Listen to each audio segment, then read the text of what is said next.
The wrench slipped again. Marcus Chen swore under his breath, wiping coolant from his visor as he floated in the cramped maintenance shaft behind the wall panels. 23 hours into a 30-hour shift, and Station Aurelius decided to spring a leak in the most inaccessible section of the diplomatic quarter. Of course it did. Panel 17 Delta, they said, he muttered, consulting his wrist display. The schematic showed the access hatch 2 meters ahead, though the corridor had twisted 3 times since he'd entered. Station maps were suggestions at best in sections this old. The Dragon Empire had commissioned these quarters 100 years ago, and apparently no one had updated the blueprint since. He kicked off the wall, drifting toward what looked like the right hatch. The panel bore the correct markings, faded but legible. 17 Delta. He punched in his maintenance override code, and the door slid open with a pneumatic hiss. Marcus pulled himself through, already reaching for the environmental controls panel that should be on the left wall. Instead, his gloved hand found fabric, silk from the texture. His brain caught up with his eyes half a second later. Wrong room. Very wrong room. The chamber was enormous by station standards. Luxury quarters, clearly, with actual square footage instead of the cubic efficiency pods most residents crammed into. Deep crimson tapestries hung on the walls, depicting mountain ranges beneath twin moons. Real wood furniture, probably imported at devastating expense. A pool dominated the center of the space, steam rising from water that had to be heated, another obscene luxury in space. And at the pool's edge, her back to him, sat the largest draconian Marcus had ever seen outside of state broadcasts. She had to be nearly 3 meters long from snout to tail tip, her serpentine body coiled on itself, wings folded tight against her back. Scales that should have gleamed like polished obsidian looked dull, almost grey in the low light. Her head rested on her clawed forelimbs, and her shoulders, if dragons had shoulders, shook with small hitching movements. She was crying. Marcus froze, every instinct screaming at him to back out slowly, close the hatch, pretend he'd never seen this. You didn't witness the private grief of draconians. You especially didn't witness the private grief of draconians important enough to have quarters like these. His hand was on the hatch release when she spoke. I said I was not to be disturbed. Her voice was rough, thick with emotion, but still carrying that resonant quality all draconians had, like a cello being played in a cathedral. I don't care what the council wants. I don't care if the station is actively exploding. Leave me alone. Wrong room, Marcus said, because his mouth had always been faster than his brain. Sorry. Maintenance. I'll just... The dragon's head snapped up. Even with dimmed scales and red-rimmed eyes, she was magnificent and terrified. The fear flickered across her elongated face for just a moment before she mastered it, drawing herself up, wings flaring slightly. You are human, not a question. An observation that carried a dozen implications, none of them good for him. And leaving. Immediately, sorry. Maintenance override glitched. Shouldn't have opened that door. I'll file a bug report. You have a great evening. He was babbling. He was babbling at what? Now that his brain was catching up, he was fairly certain was Empress Sarathix herself, the eternal flame, the sovereign of the Dragon Dominion, who held direct or indirect authority over about 40% of known space, and who had definitely been crying alone in the dark. Right person, he heard himself say, still not moving. I mean, wrong room, but maybe right person. You seem like you could use someone to talk to. The silence that followed was the longest 5 seconds of Marcus's life. Sarathix's golden eyes fixed on him, with an intensity that made him acutely aware of how many ways she could kill him without moving from that spot. Draconians could breathe fire. Everyone knew that. The diplomatic quarter had special heat shielding for exactly that reason. Then something in her expression cracked. I could have you executed for this intrusion. She said it without heat, like she was reading from a script. Yeah, probably. Marcus finally let go of the hatch release. Want to talk about why you're crying instead? Another endless pause. Then the Empress of 40% of known space let out a long, shuddering breath that sent ripples across the pool. No one has asked me that question in 37 years, she said quietly. Not since my father died. Marcus pushed off the hatch and drifted down to the deck, his magnetic boots engaging with a soft click. He kept his distance. She might be crying, but she was still a dragon with claws the size of his forearm, and settled onto the floor with his back against the wall. 37 years is a long time to keep it all in. I am the Empress, the eternal flame. I do not... She stopped, tail lashing once against the deck. I should not show weakness. You're alone in your quarters. Seems like the one place you should be allowed to show anything you want. He pulled off his helmet, running a hand through sweat-damp hair. I'm Marcus, by the way, since we're having this extremely unauthorized conversation. I know who you are. That stopped him cold. You... what? But Sarathix wasn't looking at him anymore. She'd turned back to the pool, one claw trailing through the water. Why did you not flee? Any sensible person would have fled. Don't know. Guess I'm not that sensible. Marcus leaned his head back against the wall. You want the real answer? You looked like how I felt after my dad died. Except I had people who let me fall apart for a while. Looked like maybe you didn't have that. Empresses do not fall apart. People do, though, and under all that, he gestured vaguely at her. The scales and the fire-breathing and the whole sovereign of 40% of space thing, your people, right? Sarathix made a sound that might have been a laugh or might have been a sob. My council would be horrified to hear you say that. They prefer their Empress to be myth, symbol. The eternal flame does not weep, does not tire, does not feel the weight of 10,000 decisions that balance life and death for billions. Sounds exhausting. It is. The words came out as a whisper. It is so very exhausting. Marcus sat with that for a moment, listening to the hum of the station's life support, the gentle lap of water in the pool. Through the viewpoint, Aurelia Station sprawled against the stars. 300,000 souls living and working in the great wheel of metal and polymer, all of them blissfully unaware that their station's most important diplomatic guest was having a breakdown. The Council wants me to approve a military action, Sarathix said suddenly. It is sound strategy. It would secure 3 systems, valuable resources. The enemy is well established there, but intelligence suggests a concentrated strike would succeed with acceptable losses. She turned her head to look at him, and Marcus saw the weight in those golden eyes. Acceptable. 12,000 of my people. Acceptable losses, but you don't accept it. I am Empress. I do not have the luxury of being squeamish about necessary sacrifice. Didn't say squeamish. Said you don't accept it. Marcus kept his voice level. There's a difference between being weak and being unwilling to throw away lives. One's a flaw. The other's called having a conscience. A conscience is a liability in an Empress. Yeah. What's the point of being Empress if you can't use your conscience when it matters? Sarathix's tail lashed again, harder this time. You oversimplify. If I refuse, I show weakness to the Council. If I show weakness, there are those who will move against me. Cousins who believe they could rule better. Generals who think the throne should go to someone with more martial enthusiasm. And if civil war breaks out in the Dominion... She stopped, shaking her head. Millions die instead of thousands. That is the mathematics of power. That's a hell of a cage they've built for you. Yes. Simple acknowledgement. Yes, it is. Marcus pulled a ration bar from his tool belt and took a bite, chewing thoughtfully. Maintenance shifts burned calories, and he'd learned long ago to keep food close. He caught Sarathix watching him with what might have been curiosity. Want half? It's alleged to be teriyaki chicken. I remain skeptical of that claim. Despite everything, she huffed out something that was definitely a laugh this time. I have not eaten ration bars since my father used to sneak them to me during long council sessions. He said they were more honest than state dinners. Smart man.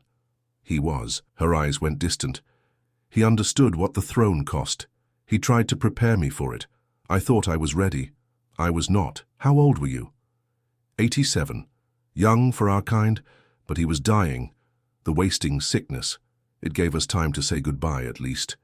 She lowered her head again. He told me to find someone I could trust. Someone outside the council, outside the games of power. Someone who would see me instead of the throne. A bitter edge crept into her voice. I have not found that person. Everyone wants something. Everyone has an agenda. I want to fix your environmental controls so they stop leaking coolant into the primary circulation system, Marcus offered.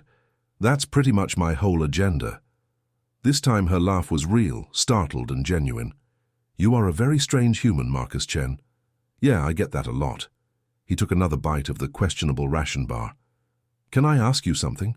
And you can tell me to shut up if I'm out of line. You have already seen me weeping. I think we are beyond lines. Fair. So why not just abdicate? If it's killing you, if you've got cousins who want the job, why not let them have it? Sarathix was quiet for so long, he thought he'd actually crossed a line this time. Then she rose, uncoiling her body and moving to the viewport. Even with her scales dimmed, she moved with liquid grace, powerful and precise. She placed one clawed hand against the transparent aluminum, staring out at the stars. Because my father did not die slowly and painfully to pass the throne to someone who would waste his legacy. Because the cousins who want power are exactly the ones who should never have it. Because for all my doubts, for all my exhaustion, I am still the best option for my people. She glanced back at him. Does that sound arrogant? Sounds like someone who takes responsibility seriously. There's a difference. Sometimes I am not certain there is. She turned back to the viewport. Do you know what my father did in his last days? He made arrangements, contingencies he did not tell me about. I found evidence of them after his death, payments made, orders given, but I could never trace the full extent of it. He was protecting me from beyond the grave, and I do not even know how. Marcus's hand stilled halfway to another bite of ration bar. A cold weight settled in his stomach. Protecting you from what? He asked carefully. From the throne.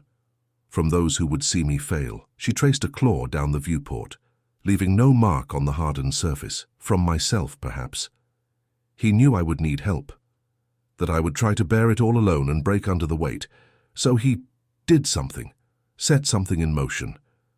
But I have never discovered what. Marcus set down the ration bar. Sarathix, but it does not matter, she continued, lost in her thoughts. Whatever contingency he arranged, it has not prevented this. The weight is still too much. I am still alone. I am still... The lights went out. Not the gradual dimming of a scheduled rest cycle, but instant, total darkness. Emergency lighting should have engaged within seconds. It didn't. Marcus's hand went to his belt, finding the compact torch by touch.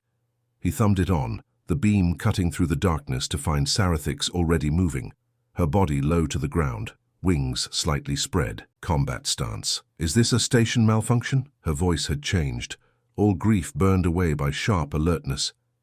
No. Marcus was already moving toward the door, pulling a small device from his tool belt. Emergency lights have triple redundancy. This is deliberate. The Council would use legal means. This is something else. He reached the door, placing the device against the control panel. It beeped once, then displayed a schematic that made his blood freeze. Oh, hell. What is it? Someone's cut power to this entire section and disabled the emergency systems. They've also locked down the bulkheads. He looked up at her, and in the torchlight, her eyes blazed gold. This isn't just darkness. It's a box. Someone's trapped you in here. Assassination. She said it calmly, but her tail coiled tight. Not the first attempt. It will not be the last. You should hide. If they find you with me, they will assume you are part of my guard and kill you. Yeah, about that.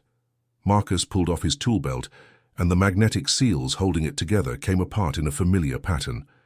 Muscle memory from 10,000 training sessions guided his hands as he pulled pieces free, snapping them together in a new configuration. 5 seconds, and the tool belt became something else entirely. A weapon. Compact, efficient, humming to life with a distinctive charge cycle that lit his face in harsh blue light. Sarathix stared. What? My name is Marcus Chen. My father was James Chen, Master of the Imperial Guard under your father, Emperor Korath. He moved between her and the door, weapon raised, eyes scanning the darkness beyond his torch beam. 20 years ago. I took an oath to protect the Emperor's daughter with my life. I've been on this station for 3 years, watching, waiting, fixing environmental controls and monitoring threats. The accident wasn't an accident. I've been monitoring stress levels in your quarters for weeks, dimming scales, erratic schedule, signs of emotional breakdown. I needed to make contact, assess if you were compromised or just... He glanced back at her. Human. I am not human. Figure of speech. Point is, someone knew I'd make my move tonight. Someone wanted me in here when they struck, so I'd be contained with you instead of able to maneuver. His device beeped urgently. 4 heat signatures approaching from the east corridor. Military-grade void suits, masked biometrics. Professional. Your father died in a training accident. Sarathix's voice was steady, but Marcus heard the emotion underneath. 17 years ago, I reviewed the report myself. My father died getting me off Dragon Prime before someone figured out what he'd arranged. He bought me time to disappear, establish a cover identity, and fulfill his oath. The heat signatures were closer now. We can process this later. Right now you need to get in the pool. I will not hide while... The pool has a false bottom. Your father had it installed. Emergency escape tunnel leads to a secure pod in the station's lower ring. He was already moving toward it, grabbing her forearm, brave or stupid, touching an Empress without permission. I can hold them for maybe 3 minutes. That's your window. You cannot fight 4 professionals alone. I've trained for this my entire life. You've trained to rule. We both do our jobs. He reached the pool's edge, entering a code on a hidden panel. The water began to drain with a soft gurgle, revealing the hatch beneath. Go. Please. Sarathix didn't move. Her eyes were fixed on him, and Marcus saw a dozen emotions warring in her expression. Betrayal, understanding, fear, hope. My father sent you, she whispered. Yeah, he loved you. Wanted you safe. Wanted you to have at least one person who saw you instead of the throne. The device beeped again. 90 seconds. Sarathix, please. No, the word hung in the air between them. No, she repeated, and fire kindled in her throat, visible through her scales. A soft orange glow that built to yellow, then white. I have spent 37 years making decisions based on fear. Fear of showing weakness. Fear of making mistakes. Fear of being anything less than the perfect Empress. The light grew brighter, and her scales began to gleam, color returning like dawn breaking. I am tired of fear. This isn't about fear. It's about survival. You stayed when you could have fled. You offered comfort when you could have hidden. She moved past him, positioning herself at the door. You have guarded me for 3 years without my knowledge, asking nothing in return. The very least I can do is fight beside you now. Marcus wanted to argue, should have argued, but the heat signatures were 30 seconds out, and Sarathix's scales were blazing now, radiant as molten gold. The eternal flame, living up to her title. Left side yours, right side mine, he said, taking position. They'll come in fast, probably expecting you alone and disoriented. First 3 seconds are critical. Marcus? Yeah? Thank you. For earlier. For seeing me. He smiled despite everything. Anytime. The door exploded inward. Marcus's first shot took the lead attacker in the chest before the Draconian even cleared the threshold. Shielded armor sparked and held, but the impact threw him back into his companions. Marcus was already moving, diving right as return fire scorched the air where he'd been standing. Sarathix lunged left and the room filled with fire. It was one thing to know Draconians could breathe flame, another thing entirely to see it in close quarters, to feel the air itself ignite, to watch scales meant to withstand atmospheric re-entry blaze with heat that made his armor's environmental systems scream warnings. 2 attackers went down, screaming. The third rolled, armor smoking but intact, coming up with a blade that crackled with energy, designed to pierce Draconian scales. Expensive. Very illegal. Marcus put 2 shots into his head before he could close with Sarathix. The 4th attacker was smart. He'd held back, using his companions as cover to assess the situation. Now he moved fast, vaulting over his fallen comrades, weapon tracking toward Sarathix's head. Marcus threw himself into the line of fire. The shot took him in the shoulder, punching through his armor with a wet crunch that ended in white-hot agony. He went down hard, but his momentum carried him into the attacker's legs. They went down together, grappling in the dark, and Marcus fought with every dirty trick his father had taught him. Elbow to the throat, knee to the gap in armor at the groin, headbutt that split his eyebrow open and filled his vision with blood. The attacker was better, stronger. Marcus felt ribs crack under a brutal strike to his side. His weapon skittered away across the deck. Then Sarathix was there, claws ripping through armor like paper, dragging the attacker off him and throwing him bodily across the room. He hit the wall with a sickening crack and didn't get up. Silence. broken only by Marcus's ragged breathing and the crackle of flames from the ruined door. "Status," Sarathix demanded, already at his side. Her claws, so deadly a moment ago, were infinitely gentle as she examined his shoulder. "Been better. Been worse." He tried to sit up and immediately regretted it. "Definitely been better. You are going into shock." "Probably, yeah." His vision was graying at the edges. "But hey, 4 professionals, 3 minutes. We did good." "We did." She looked toward the door, where alarms were finally starting to wail. The station's security systems catching up to the crisis. "More will come. We need to move." "You need to move. I'm a liability now." He fumbled at his belt with his good hand, pulling out a data chip. "This has everything. Proof of your father's arrangements, my identity, the oath. It also has everything I learned about you over 3 years. Not surveillance, just observations. I thought if something happened to me, you should know someone was watching. Someone who cared. Marcus, there are loyalists in the Guard. Code phrase, the flame that lights the dark. They'll get you out, protect you while you sort out who ordered this." His hand was shaking, definitely shock. "Sarathix, I'm sorry. I should have made contact sooner. Should have." She placed a claw against his lips, silencing him. "You gave me 3 years of safety I did not know I had. You gave me tonight. You gave me hope that I could be seen as more than my throne." Fire flickered in her throat again, but this time it was controlled. Precise. She bent and flame cut through the debris by the door, melting metal and polymer into slag, creating a barrier, buying them time. Then she gathered him up, infinitely careful of his injuries, and moved toward the pool. "What are you doing?" Marcus mumbled. "I said you need to run. And I said I am tired of making decisions based on fear." She maneuvered them both into the drained pool, balanced him against her shoulder with one arm, and entered the code for the escape hatch with the other. "You have protected me for 3 years, Marcus Chen. Tonight I return the favor." The hatch opened, revealing a narrow tunnel lit by emergency lighting, designed for one Draconian. It would be a tight fit for both of them. "This is a bad idea," Marcus said, but he was smiling. Probably the shock. "Terrible idea." "Very bad." "Yes," Sarathix agreed, and began to descend into the tunnel, holding him close. "But it is my choice. And I find I prefer making my own terrible decisions to accepting someone else's calculated ones."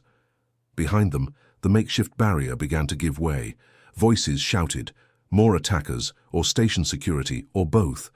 But Sarathix was already closing the hatch, sealing them into the tunnel, moving through the darkness with sure purpose. "You know where this leads?" Marcus asked. "I do now. My father's contingency. He always told me there would be a way out if I needed it. I simply had to trust it was there. Trust is hard."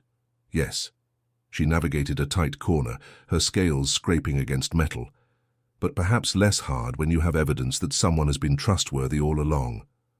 Marcus let his head rest against her shoulder, feeling the heat of her scales, the steady strength in her movements. His injuries hurt less than they should, definitely shock. Or maybe just the strange peace that came from having done the job, fulfilled the oath, kept her safe. "Hey," he said softly, "earlier, when you were crying. It's okay, you know, to feel it all, the weight, the exhaustion. Being an Empress doesn't mean you can't be human, draconian, whatever. Doesn't mean you can't hurt." "I know that now." Her voice carried through the tunnel, resonant and rich. "You taught me that tonight." "Yeah? All I did was listen." Precisely. The tunnel began to slope upward, and Marcus heard the hum of the escape pod ahead. His father's final gift to the Emperor's daughter. A way out. A chance. "Sarathix? When we get out of this, and that's a big when, you're still the Empress. I'm still a mechanic with a fake ID and a lot of explaining to do. This doesn't exactly have a neat resolution." "No," she agreed, "it does not. Just wanted to make sure we're on the same page." They reached the pod, a small craft designed for one occupant, maybe 2 in an emergency. Sarathix laid him carefully on the acceleration couch, her claws still infinitely gentle. She moved to the controls, entering commands with practiced ease. The pod hummed to life. "Where are we going?" Marcus asked. "Away from whoever ordered tonight's assassination. Away from the Council until I know who I can trust." She settled into the pilot's seat, her tail coiling around the base of it. Through the small viewport, Aurelia Station sprawled behind them, lights blazing as security teams swarmed the diplomatic quarter. Somewhere I can think. Somewhere I can plan. Somewhere I can decide who I wish to be, not who the throne demands I become. That's not exactly an address. She looked back at him, and even through his graying vision, he saw her scales blazing bright, not dimmed with exhaustion anymore. Burning. I have spent 37 years being the Empress the Council needed me to be, the symbol, the myth, the eternal flame who does not waver or weaken. She initiated the launch sequence, and the pod shuddered as it detached from the station. Perhaps it is time I discovered who Sarathix is, beneath the crown, and perhaps I need someone who has already seen that person to help me find her. You offering me a job? I am offering you a choice, as you offered me one tonight. The pod's engines engaged, pushing them away from the station into the vast dark between stars. Stay with me, not as my hidden guardian, not as my secret protector, as someone I can trust, someone who sees me, someone who will tell me when I am wrong and stand with me when I am right. Marcus closed his eyes, feeling the acceleration press him into the couch. His shoulder throbbed, his ribs ached. He was probably wanted for questioning by station security, definitely in violation of about 15 different identity laws, and the oath he'd sworn had just gotten a lot more complicated. "Yeah," he said, smiling. "Yeah, I can do that." "Excellent." Sarathix's voice carried a note he hadn't heard before, something that might have been hope. "Then we begin the next phase of this very unauthorized adventure. Does this phase involve medical attention? Because I'm pretty attached to having 2 functional shoulders. It involves medical attention, several very difficult conversations, and quite possibly a minor civil war." She entered coordinates into the navigation system. "But we will face it together, and that, I find, makes all the difference." The pod accelerated, leaving Aurelia Station behind. Ahead, the stars wheeled, infinite and bright. Marcus let himself relax into the couch, watching Sarathix's pilot with confident precision. The Empress, the eternal flame, and underneath it all, the person who'd been crying alone in the dark, needing what everyone needed, to be seen, to be heard, to matter as more than a symbol. "Hey," he said, "your father would be proud of you. Tonight, the choice you made." Her claws paused on the controls for just a moment. "And yours would be proud of you. The oath you kept, the way you kept it. They were good men." "Yes, and they raised good children." She resumed her piloting, but he heard the emotion in her voice. "We honor them by being who they hoped we could become." No pressure there. None whatsoever.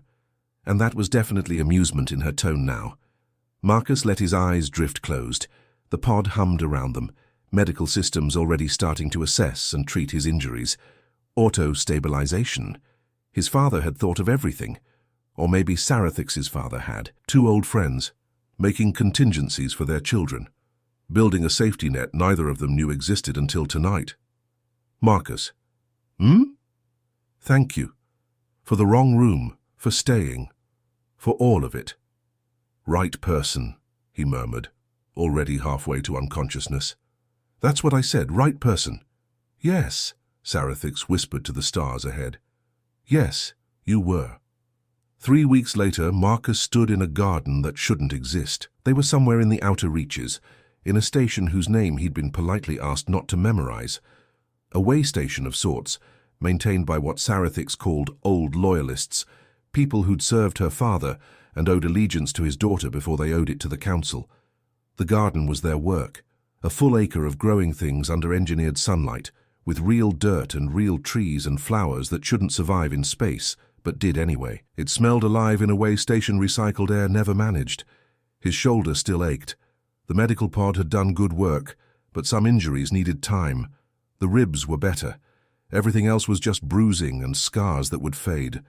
The political situation wasn't fading.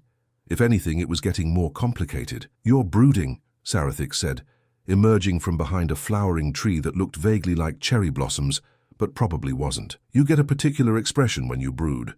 Your eyebrows do this thing." "I don't brood, I think pensively." "You brood." She moved to stand beside him, looking out over the garden. Her scales gleamed in the artificial sunlight, brilliant and healthy. She'd gained weight, muscle mostly. Regular meals and actual rest did wonders. "What are you thinking pensively about?" "Your council formally requested your return this morning, very politely, very officially, with only subtle undertones of 'or else.' I saw the message. They're promising a full investigation into the assassination attempt, security reforms, the whole package." "Yes, very generous of them." Marcus glanced at her. "You don't believe it?"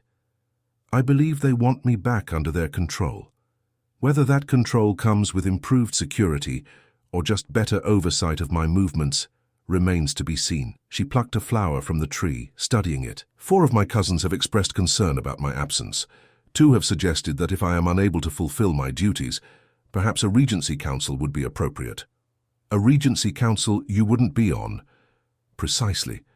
She tucked the flower behind one of her horns, a gesture so casually intimate that Marcus had to look away. They'd been living in close quarters for 3 weeks, and he still wasn't used to the moments when the Empress disappeared entirely and only Sarathics remained. "So what do you want to do?" he asked. "That," she said slowly, "is the question I have been asking myself. What do I want? Not what is strategic, not what is expected. What do I, Sarathics, want? And I want to go back." She raised a claw before he could protest. "But not as the Empress they made me, not as the symbol who bears everything in silence. I want to go back as myself, and I want to make them see the difference." Marcus turned to face her fully. "That's not going to be easy. Nothing worthwhile is." Her golden eyes met his. "I have been thinking about what you said, about consciousness not being a liability, about using my position to make choices that matter, not choices that maintain the status quo." She touched the data chip at her belt, the one he'd given her, now containing 3 weeks of additional notes and plans. "I have leverage, proof of the assassination attempt, proof of council members who knew and did nothing, proof of my father's contingencies, which imply he didn't fully trust the government he left behind." "That's dangerous information." "Yes, which is why I need someone I trust to help me use it wisely." She stepped closer. "I need someone who will tell me when I am being the Empress and when I am being Sarathics, and which one the situation requires. Someone who has already proven they see the difference." "Still not exactly a job description." "No, it is more a partnership. You would be my—" "Advisor is too weak a word. Conscience is too presumptuous. Anchor, perhaps. The person who reminds me why I am doing this when the weight becomes too much." Marcus thought about his tiny maintenance pod on Aurelia's station, the 30-hour shifts, the careful anonymity he'd maintained for 3 years, the simple clarity of having one purpose: keep her safe. This was bigger, messier, dangerous in ways that had nothing to do with physical threats. "You're asking me to help you change the Dominion from inside," he said carefully. "To be at your side while you tell the most powerful government in known space that you won't be their puppet anymore. Yes, they'll hate me, your council, the loyalists, everyone who's comfortable with how things are. Yes, I'm human, a mechanic with a fake ID. I have no political standing, no noble bloodline, no qualifications for this whatsoever. But you have something more valuable." She reached out, and her claw rested gently on his chest over his heart. "You have the ability to see me, and I have discovered that being seen is the most radical form of strength I can possess." Marcus covered her claw with his hand, feeling the heat of her scales, the steadiness in her presence. 3 weeks ago he'd stumbled into the wrong room and found an Empress crying in the dark. 3 weeks, and somehow they'd built something that didn't have a name, but felt solid anyway. "I'm going to want absurd amounts of hazard pay," he said. She laughed, bright and genuine. "Done.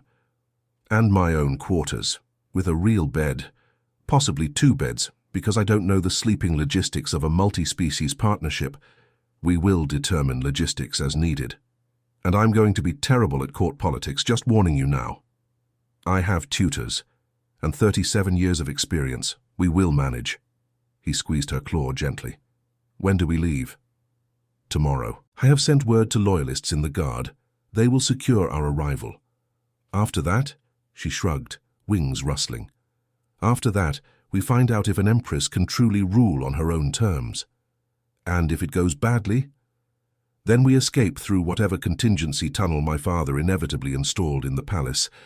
And we try again, she smiled, showing teeth. I am not giving up my throne, but I'm also not giving up myself. There must be a way to have both, greedy, determined. Same thing sometimes. They stood in the garden as artificial evening began to fall, the lights dimming to simulate sunset. Somewhere in the station, the loyalists were preparing the ship for tomorrow's departure. Somewhere in the Dominion, the council was making plans of their own. But here now, in this impossible garden in the dark between stars, it was just them. The Empress and the mechanic. The person who'd been crying and the person who'd stayed. Hey, Marcus said softly, no matter what happens when we get back, you know you're more than your throne, right? More than the symbol. You could walk away tomorrow and you'd still matter. Sarethix was quiet for a long moment, her gaze distant. Then she leaned down. She was so much taller than him he'd never quite gotten used to it, and rested her forehead against his, scale against skin, heat and trust. I know that now, she whispered, because you stayed in the wrong room and showed me what it felt like to be seen. Best wrong room I ever entered. The right person, you said. Yeah. He closed his eyes, breathing in the scent of growing things and the particular spice smoke smell that was uniquely Sarethix. Right person. Right time. Right choice. We make an unlikely pair. The best ones usually are. They stayed like that as the artificial stars came out overhead, as the garden settled into peaceful night, as the universe turned around them with all its complexity and danger and infinite possibility. Tomorrow, they would return to the Dominion. Tomorrow, the real work would begin, the careful, dangerous task of changing a government from within, of balancing power and conscience, of proving an empress could be both myth and person. Tomorrow there would be politics and threats and 1,000 ways it could all go wrong. But tonight, in a garden that shouldn't exist, they had this, a moment of peace. A partnership formed in fire and trust, the knowledge that neither of them would face tomorrow alone. Marcus? Yeah? Thank you. For the wrong room. For everything. This opening phrase, so simple yet profound, encapsulates a depth of faith that acknowledges divine orchestration even in life's most unexpected detours. It speaks to a heart attuned to the intricate tapestry of God's providence, recognizing that what often appears as a mistake, a misstep, or a wrong room in our earthly journey can, in His boundless wisdom, be the very path He intended us to walk. It is a testament to the transformative power of grace, teaching us to offer gratitude, not merely for the blessings we anticipate, but for the unforeseen turns, the closed doors, and the paths less trodden that ultimately lead us to His greater design. This kind of thanksgiving transcends human understanding, moving beyond superficial appreciation to a deep, abiding trust in a Creator who works all things for the good of those who love Him, those who are called according to His purpose. Romans 8:28. It is a radical posture of faith, declaring that even in moments of confusion or apparent error, His hand guides, His love sustains, and His plan unfolds with perfect precision. How often do we resist the wrong room, lamenting what we perceive as lost time or misdirection, only to discover in retrospect that it was precisely where we needed to be. This gratitude embraces the totality of existence, the peaks and valleys, the triumphs and the trials, the moments of clarity and the seasons of doubt, knowing that each thread is essential to the beautiful, complex garment of our spiritual formation. It is a prayer of surrender, a heartfelt thank you, Lord, for everything, because even the challenging chapters are imbued with lessons, growth, and the refining fire that prepares us for the next divine appointment.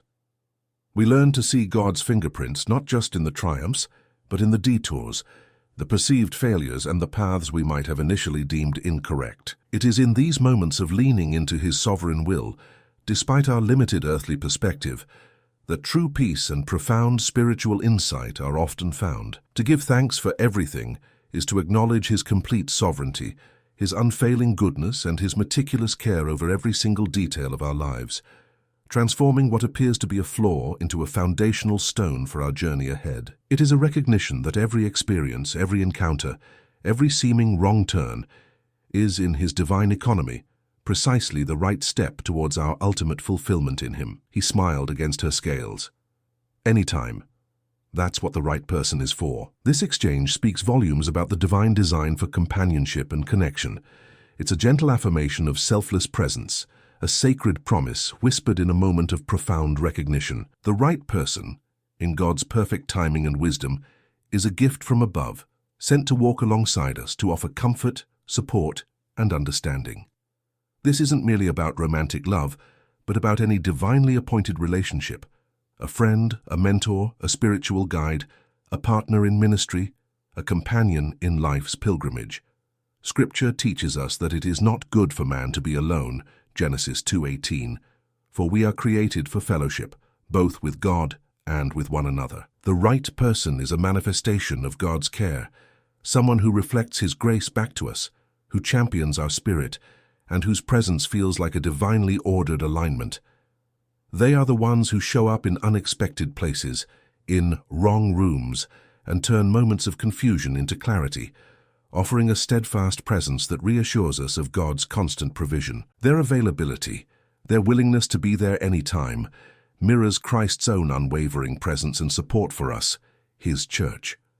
This person is an echo of divine love, a tangible reminder that we are never truly alone, and that God often works through human vessels to fulfill His purposes in our lives. They are the ones who help us navigate the complexities of existence, offering a steady hand when the path wavers, a listening ear when our hearts are heavy, and a shared joy when blessings abound. They don't just solve problems, they embody a sacred trust, a commitment to mutual flourishing under God's watchful eye. Such a bond transcends superficiality.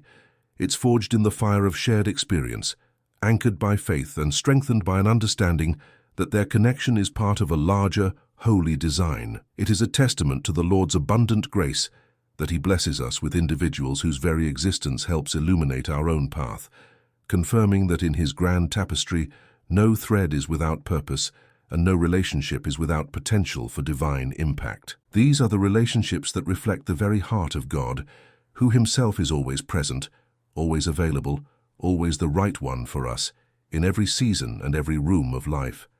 Above them, the artificial stars blazed in patterns that mimicked constellations from a dozen worlds, Dragon Prime, Earth, the homeworlds of 1,000 species, all spinning in the same vast dark. This imagery speaks to the breathtaking scale of God's creation and His magnificent sovereignty over all things, both natural and, in this unique context, perhaps even what humanity creates in imitation of His glory. Whether these are literal artificial stars within a constructed environment or a symbolic representation of the vast, intricate tapestry of existence, they underscore a profound spiritual truth.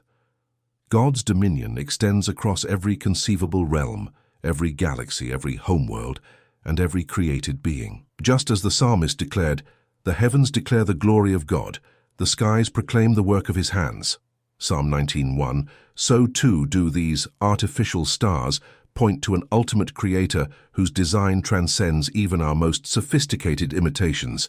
They remind us that our individual stories, our wrong rooms and right people, unfold within an infinitely larger, divinely orchestrated cosmic drama. From the grandest celestial bodies to the most intimate human connections, every detail is held within His all-encompassing plan. The mention of 12 worlds, 1,000 species, all spinning in the same vast dark, highlights the sheer magnitude and diversity of God's creative genius. It humbles us, placing our earthly concerns within an eternal perspective, yet simultaneously elevates us, reminding us that even amidst such boundless expanse, God's eye is on the sparrow, and His heart is invested in each of His children. He is the Alpha and the Omega, the beginning and the end, the orchestrator of galaxies and the whisperer to the human soul. This cosmic backdrop serves as a powerful reminder that whatever challenges we face, whatever decisions we make, they are never outside the purview of our omnipotent, omnipresent God. He holds all things together by the word of His power, Colossians 1:17, weaving together disparate elements into a unified whole. It invites us to lift our gaze beyond our immediate circumstances and remember that the same God who flung stars into existence is intimately involved in the minutiae of our lives. His order prevails even in perceived chaos. His light pierces the deepest darkness, and his eternal purposes are unfolding across all creation, uniting diverse beings and experiences under his sovereign rule. This cosmic dance of creation is a testament to his boundless imagination and his capacity to bring harmony to an immense and complex universe, making every wrong room and every right person part of his glorious, overarching narrative. And in a garden between those stars, an empress and a mechanic stood together and decided they were ready to face whatever came next.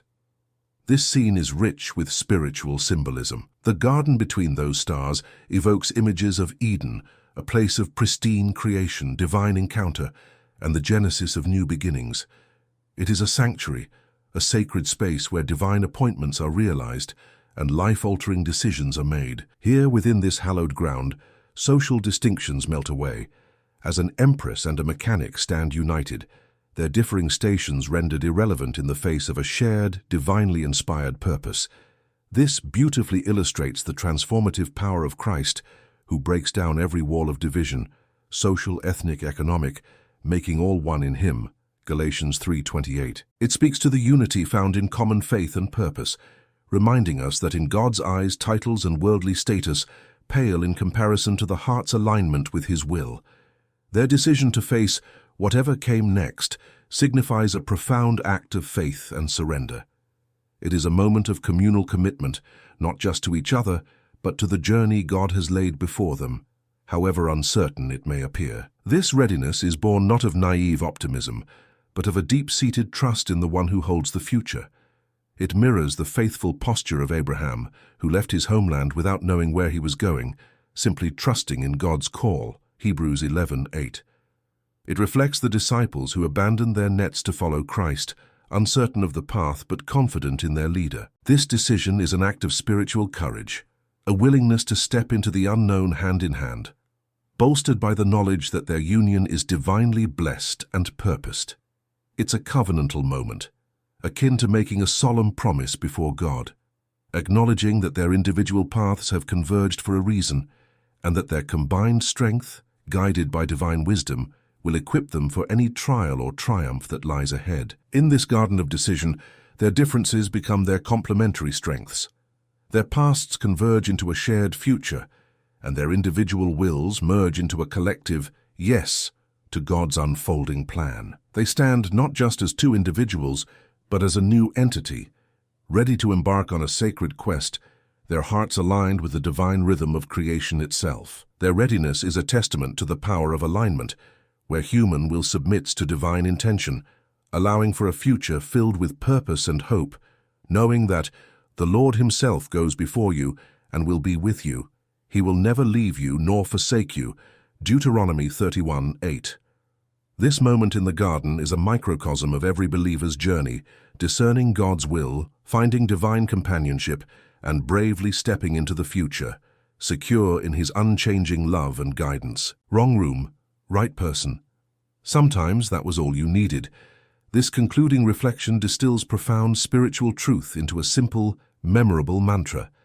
It underscores God's incredible ability to redeem our perceived errors and simplify life's complex equations. What might seem like a misstep, a diversion from our intended course, the wrong room, is often precisely where God orchestrates a divine appointment, bringing into our lives the right person or the crucial insight needed for our journey. This speaks to the economy of God's grace, his efficiency in using unconventional means to achieve his perfect ends.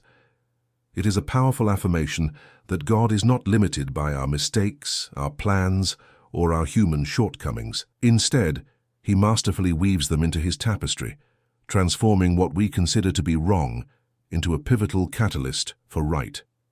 The essence of this truth is surrender, letting go of our rigid expectations of how life should unfold, and trusting that God's way, however circuitous, is always the best way. Sometimes we overcomplicate our faith, searching for grand revelations or elaborate strategies, when often the core of what we truly need is elegantly simple, a divine connection that reroutes our path, refocuses our vision, and reminds us of God's ever-present love. This isn't about minimizing the challenges of life, but rather about elevating the power of divine intervention. It's about recognizing that God often uses the unexpected, the unconventional, and even the seemingly erroneous paths to bring about the most profound blessings and connections. The right person can be the key that unlocks new understanding, provides necessary support, or simply reaffirms our worth and purpose in God's eyes. It can be the gentle hand that guides us out of confusion, the voice of wisdom that speaks into our doubts, or the steady presence that helps us anchor our souls in Christ. This concluding thought is an invitation to embrace life's unexpected turns with faith, to trust that even when we feel lost in the wrong room, God is working behind the scenes, preparing the right person or the right moment to illuminate our path. It encourages us to cultivate a spirit of openness, ready to receive God's gifts in whatever form they may appear, remembering that His wisdom far surpasses ours. Ultimately, it reminds us that true fulfillment often comes not from meticulously planning every detail, but from trusting in divine providence. For sometimes in the grand, intricate design of our spiritual journey, a perceived wrong turn leading to the right connection is precisely all we needed to find ourselves exactly where God intended us to be.